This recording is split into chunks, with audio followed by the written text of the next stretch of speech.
নমস্কার বন্ধুরা, আজকের ভিডিওতে আমি আপনাদের দেখাবো খুব সাধারণ ফেলে দেওয়া প্লাস্টিকের বস্তার উপর রঙিন উল দিয়ে কিভাবে এই অসাধারণ ডিজাইনটি তৈরি করা যায়। আমরা অনেকেই ভাবি বস্তা মানে আবর্জনা, কিন্তু সামান্য সৃজনশীলতা দিয়ে এটাকে আমরা ঘর সাজানোর সুন্দর ম্যাট বা আসন হিসাবে তৈরি করতে পারি। চলুন তাহলে শুরু করা যাক। এই ডিজাইনটি করতে আমাদের খুব বেশি কিছুর প্রয়োজন নেই।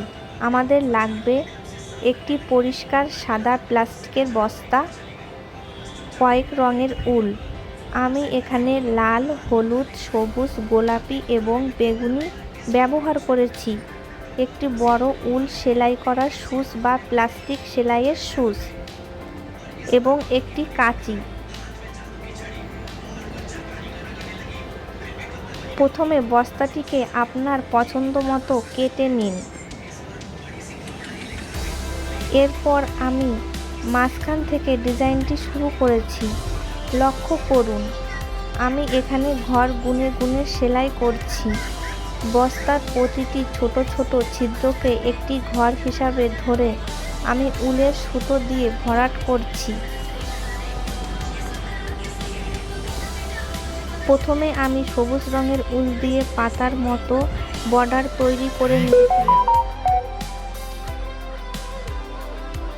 এরপর মাঝখানে উজ্জ্বল হলুদ এবং লাল রঙের কম্বিনেশন দিয়েছি যাতে ডিজাইনটি ফুটে ওঠে।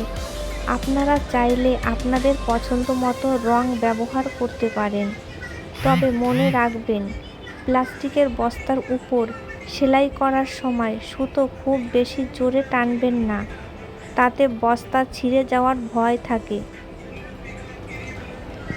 ভিডিওর এই পর্যায়ে একটি ছোট টিপস দিই, যারা নতুন শিখছেন তারা চাইলে আগে পেন্সিল দিয়ে হালকা করে ডিজাইনটি এঁকে নিতে পারেন।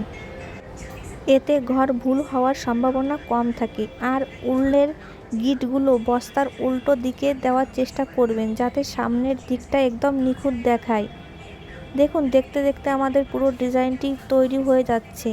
এই আসনগুলো আপনারা বসার কাজে ব্যবহার করতে পারেন, আবার দেওয়ালে শোপিস হিসাবেও টাঙিয়ে রাখতে পারেন।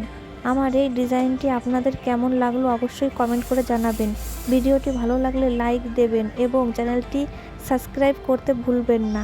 আজ তবে আসি, দেখা হবে পরের ভিডিওতে নতুন কোনো ডিজাইন নিয়ে। ধন্যবাদ।